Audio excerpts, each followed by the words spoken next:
درود دوستان عزیز، برنامه نوبتی خویش را با سخن سری معرفی شوی بازیگرانی از غریبی برگشته استقلال میگوییم. هرچند که پیشتر از این اویدی به چمپیونات ایران تا باور نبودن حسان و گیلمندی های خوسه علیشیر از قرار گذریش به چمپیونات ازبکستان گفته بودیم، این نوبت در روز شنبه رسما گفتنی است که احسان پنجشنبه با دوشنبگی های در وطن پرقدرت قراردادی همکاری به مدت 2 سال به امضا رسانید. احسان در استقلال با شماره 17 میدانداری خواهد کرد. همچنین از امضاشوی شرطنامه همکاری 2 ساله با علیشیر جلیلوف نیز خبر داده می شود. قرارداد همکاری مؤلف گل در بازی رفیقانه رگارتاداس در برابر جلیلوف های نازیونی دیگر به استقلال تا ماه دکبر سال 2024 است. علیشیر در هیئت استقلال با شماره 10 هنرنمایی خواهد کرد. لانه عقابان گراند فوتبال شمال باشد با عقابان پرشکسته از کشمیر پره گردید. این بازیگر ناظم باباجانوف است که در چمپیونات های سطحی میانه و پایینتر از میانه آسیایی زیاد سفر خدمتی و خود کماندیروفکه کوتاه مدت رفته است. بازگشت عقابی خوجند از کشمیر. بازیکن روز سه‌شنبه به صف تمرین‌های دسته خوجند پیوست و روزهای نزدیک میان جانب‌ها قرارداد همکاری به مهلت 1 سال به امضا رسانیده می شود. ناظم باباجانوف پس از 6 ماه هنرنمایی در دسته رئال کشمیر با موافقه با دسته قرارداد همکاری را قطع کرد و همکنون این موسم شرف دسته خوجند را حمایت خواهد کرد. فوتبالباز از این پیش انیقترش موسم 2020-2021 نیز در هیئت عقابان هنرنمایی کرده است و خوجند باز هم چمپیون نشده است. برای تیم دستگیری شونده از جانب تالکو در این دور و زمانها برای قهرمانی حتی آرزو کردن هم مشکل شده است، ولی رگارتاداس برای باز هم ناافتیدن و قهر جدول چمپیونات اقلاً تلاش خواهد کرد. با این مقصد با هر واسطه تیم علیار اشورمامدوف پرقوت می شود. در آمدی گپ ارتور پرینس دومین لیگیونری الومینی استحصال کنندگان در موسم جدید می باشد. این بازیگر موسم قبلی صف دسته ارتشیان را حمایت می کرد. در مورد ارتشیان تنها همین را گفتنیم که بازگشت کامران میرزاخان برای کلوب مرکزی ورزشی ارتش آسان عملی شده باشد هم، لیکن برگردانیدن شاه نشورت زمان صبحانی و دسته دفاعگران وطن نهایت سنگین است. کامران میرزاخان باشد در موسم قبلی در صف دسته روشنی کلوب برآمد میکرد، ولی امسال تهمه اصلاحات‌های بزرگ غیرت علی میرحمدوف گردید و در قطار بازیگران دیگر سابق روشن که به قول مورد روتاسیا قرار گرفتند خوشبختی را در سنگر دیگر جویا می شود.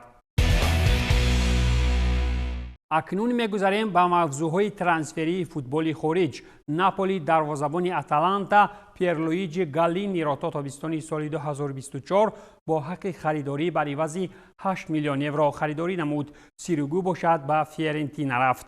قرارداد کاری با دروازه‌بان 27 ساله از روی معلومات نیکولاس سکیرا 8 میلیون یورو را تشکیل خواهد داد. گالینی در موسم جاری در صف فیورنتینا برآمد نمود، ولی مهلت اجاره او قطع گردید. وابسته به گزارش پیرلویجی بنفشرنگ ها با سالواتور سیریگو شرطنامه بستند و او در ناپولی از تابستان سال 2022 بود. دروازه‌بان 36 ساله به تیم نوش به طور پوره گذشت.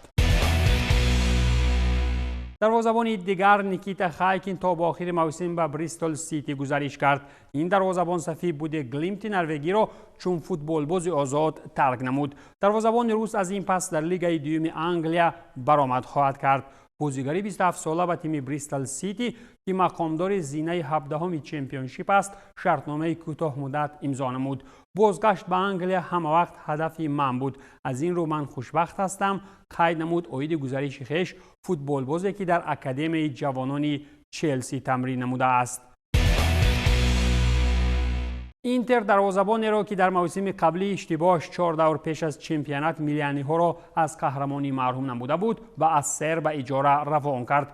باشگاه فرانسوی اسر نیز از اجاره یونس رادو از اینتر اعلان کرد. دروازه‌بانی که در نیمه اول موسم در شکل اجاره در تیم کرمانزه برآمد می‌کرد تا آخر موسم در فرانسه برآمد خواهد کرد.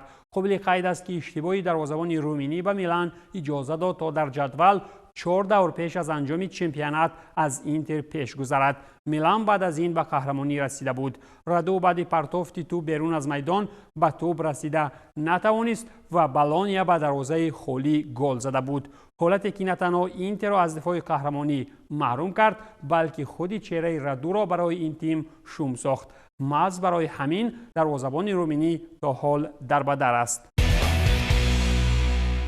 این زمستان باشد که کشور اسرائیل در برابر طبیبان و میلیاردران خویش در بازار سری فوتبال باز خویش هم افتخار داشته بود، زیرا نیم حمایتگر اسرائیلی گلاخ توانست که توجه بارسا و بروسیای دورتموند را سوی خود جلب سازد، ولی اخیراً به صف زالتسبورگ گزارش کرد. ردبول زالتسبورگ اوید گزارش نیم حمایتگر 18 ساله مکابی از تل آویو اسکار گلاخ اعلان کرد. شرطنامه فوتبال باز و تیم استراگی تا تابستان سال 2027 مهلت داشته حجم مبلغ گزارش قریب 7 میلیون یورو را تشکیل داده است. خبر میدهد کلین زیتونگ. در همین موسم گلاخ 6 گل و 8 پاس گلی در 23 بازی‌های مکابی با آمار گرفته است. چند پیش باشد معلوم گردیده بود که بارسا می‌خواهد تابستان گلاخ را خریداری نماید. نسبت این بازیگر چطور اشاره شد زنیت، دورتموند و موناکو دعواگر بودند. باشگاه روسیایی در ماه آگوست سال 2022 برای این بازیگر 4 میلیون یورو پیشنهاد کرده بود. از تیم ردبول با وجود تکمیل مهارت این اسرائیلی میتواند به سمت ابردسته ها راهش را هموار سازد، ولی مهمتر از همه در دسته استراگی خود اسکار گلاخ بازلاخ نشود. دسته دومی چمپیونات آلمانی ها باشد با هر آینه باشد رقابت با تیم دهشت افکن میونخنی را در پایگاه قهرمانی دوام دادن است و یک قطار بازیگران نوی دعوت شده اونیون برلین هم از آمادگی زمستانه این تیم میگویند. فرانس واروش مجارستان هم با استفاده از فرصت مناسب نیم حمایتگر منتخب تونس عیسی لیدونی را بر عوض 4.1 میلیون یورو به اونیون فروخت. چطور فوت مرکاتو میرساند بر زمین این اونیون برلین نسبت بازیگر فرانس واروش لوکوموتیو نیز دست درازی میکرد، ولی چطوری معلوم شد دستی رای آهنچیان آنقدر دراز هم نبوده است. در جام جهانی 2022 در قطر عیسی توانست که یک پرتافت نتیجه بخش را به نامش اختصاص دهد. در 24 بازی چمپیونات مجارستان باشد این عربی 2 گل و 4 اسیست دارد. بازیگران افریقایی در چمپیونات فرانسه به درجه زیادند که برخی از آنها حتی از برآمدکنی در صف تیم‌های فرانسوی هم سر نشده و پیراهن منتخب سرنگه ها را نیز به بر کردند. این نوبت از مهاجرت داخلی فرانسوی حمله‌ور منتخب سنگال میگوییم که با ارزش 8 میلیون یورو ورزشگاه ولادروم را به استادیو موستوار عوض کرد. باشگاه فرانسوی لاریان با همین از گزارش بامبا دیانگ از مارسل رسما اعلان نمود تا که دروازه حریفان را بمب اندازی کند. مطابق سامانه ترانسمارکت شرطنامه بازیگر 22 ساله منتخب سنگال تا ماه ایون سال 2025 است. در 10 بازی‌های لیگ یکم در حساب دیانگ تنها 1 گل است. با چنین آماری تاریک به مثل خودش و بمب‌زنی‌های بامبا کم نفران باور می‌کنند. در برنامه پیشین از شیلدروپ گفتیم این نوبت از شنایدرلین گفتنیم. این بازیگر سابق منچستر یونایتد از نیتسا طریق اجاره به وسترن سیدنی هجرت نمود. مورگان شنایدرلین 33 ساله که اصلا فرانسوی است به صف وسترن سیدنی استرالیایی گزارش کرد و تا آخر موسم در کشور کنگوروها خودجینی خواهد کرد. شرطنامه کاری سابق بازیگر منچستر یونایتد و اورتون با نیتسا تا 30 ایون سال 2023 بود. میدانید که چرا شنایدرلین به مسافه 16724 کیلومتر دورتر از ورزشگاه آلیانز ریویرا روان کرده شد. این بازیگر با وجود نگذراندن یگان بازی برای فرانسوی ها تماما نادرکار بوده است. بعد سبقت‌های جهانی قطر باز یک خرواتی دیگر جای کار عوض نمود. این نفر یوسف برکالو از منتخب خرواتیا می باشد که وولفسبورگ را به فیورنتینا عوض کرد. به قول خبررسان نیکولاس کیرا باشگاه ایتالیایی عین حال برای آلمانی ها یگان تنگان نداد، ولی وظیفه دار است که بعد انجام ترانسفر نوبتی بازیگر 10% مبلغ گزارش را به یگان بانک آلمانی انتقال دهد. شرطنامه برکالو تا سال 2026 مهلت داشته معاش کاری در یک موسم 1.6 میلیون یورو را تشکیل می دهد. قرارداد کاری برکالو با وولفسبورگ باشد تا تابستان سال 2023 بود. رقیب خرواتیا در نیمه نهایی مسابقه قطری اخیراً نوابسته از چندین سر و صداهای ترانسفری به یگان جا نرفت و در فرانسه از تهخانه جدول شامل دسته عضو پنجگانه لیگ یکم شد. این نفر عزیدین اونایی از منتخب مراکش می باشد که با ارزش 10 میلیون یورو از انژه و مارسل گزارش کرد. بازیگری را که ابردسته‌های چون بارسا و ناپولی زیر نشان گرفته بودند می تواند 30% مبلغ از فروش من بعدش را نیز به تیم سابقش ارسال نماید. قرارداد کاری اونایی 22 ساله با المپیک مارسل 4.5 سال را تشکیل داده در موسم جاری اونایی 15 بازی در لیگ یکم گذرانید. اگر در زمستان با دقت به کار بازاری سرآمدان فوتبال نظر افکنیم، چلسی واقعا هم در بازار هیچ کسی را گپزنی نماند. برای یادآوری همگان گفتنی هم که بازیگر نوبتی اشراف زاده ها مالا گیوستا می باشد. دفاعگری که بر عوض 35.5 میلیون یورو خریداری شد و صاحب شرطنامه تا سال 2030 گردید و این بازیگر تا آخر موسم جاری در لیون میماند. باید یادآور شد که در وقت راهبری مالکان نو چلسی الکی 15 بازیگران نو به استنفورد بریج آمدند. 15مین بازیگری کبودها از مالا گیوستا گردید. در عموم باشد وقتی راهبری باولی لندنی ها با وجود علاوه پولی های احتمالی و پرداخت های اجاروی قریب 500 میلیون فونت مصرف می نمایند. در ردیف گیوستا چلسی زمان راهبری تود باولی با نان مدواکه، میخائیل مودریک، وسلی فافانا، مارکو کورلیا، رحیم استرلینگ، کلیدو کولیبالی، بنوا بدیاشیل، کارنی چوکومکه، پیر امریک ابامیانگ، دیوید فافانا، اندری سانتوس، ژائو فلیکس، گابریل سلونین، دنیس زکریا و انسو فرناندز شرطنامه کاری امضا نموده است.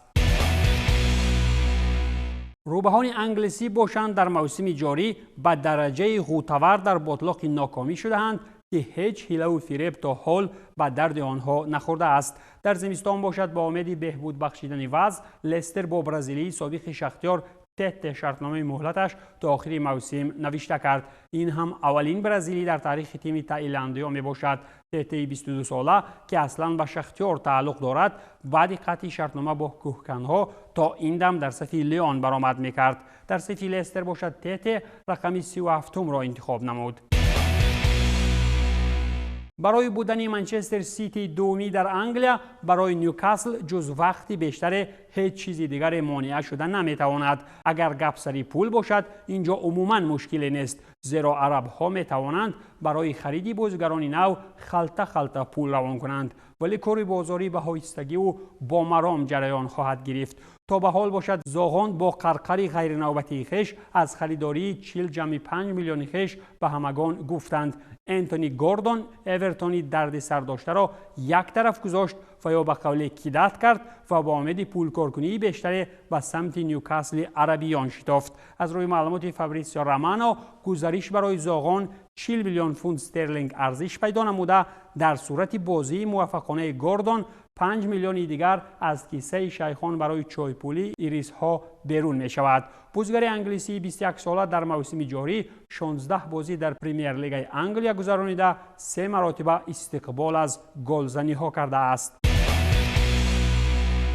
اگر بگوییم کانته به لوکوموتیو آمد به جز از خواب و خیال در واقع چنین طور هیچ وقت نمی شود، ولی کانتی در حقیقت هم سیاحت بپول با قطاره های سبزسنگ را برایش کفالت داده است. لوکوموتیو مسکو با همین از گزارش سابق دفاعگری بنفیکا هرمن کانتی اعلان نموده شرطنامه میان جانب ها به مثال شرطنامه های چلسی، سرپول و روغنی نیست و تنها 2.5 سال مهلت دارد. از این بیش صاحبان قطاره های درمانده در بحران هیچ برایشان اجازه دادن نمیتوانند. ارژانتینی 28 ساله باشد به شهر مسکو چون فوتبال بازی آزاد آمده در صف رایها انچیان تحت رقم 30 برآمد میکند. تا آخر ماه دکبر سال 2022 باشد کانتی در تیم برزیلی امریکا مینیرو طریق اجاره بازی نموده. در 23 بازی هیچ مرتبه نامش در یگان آمار چشمرس به زبان آورده نشد. روما باشد اخیراً بعد آنی که خریدار کفالتناک الدار شامورادوف را نیافت ناچار حمله‌ورش را طریق اجاره هم باشد از مورینیو دور کرد. شامورادوف بر عوض 1.5 میلیون یورو به اجاره به اسپتزیا رفت. قرارداد اجاروی بدون حق خریداری بسته شده. بازیگر منتخب ازبکستان باقی مانده موسم را با پیراهن سپتسیا می‌گذراند. تا به حال حیات الدور در تیم نوش آنقدر رنگین نیست، زیرا در بازی اخیری دستش از ناپولی 3-0 شکست خورده. خویچه گرجی تیمش را با 2 گل شتکش کرد. مز در همین بازی الدور در هیئت اساسی به میدان آمده، بعد آنی که مقابل تیم مدعی به قهرمانی کاری را کردن نتوانست و کرسی های احتیاطی روان کرده شد. این بود پایان برنامه ترانسفر در عمل. تنسیت و پیروز باشید.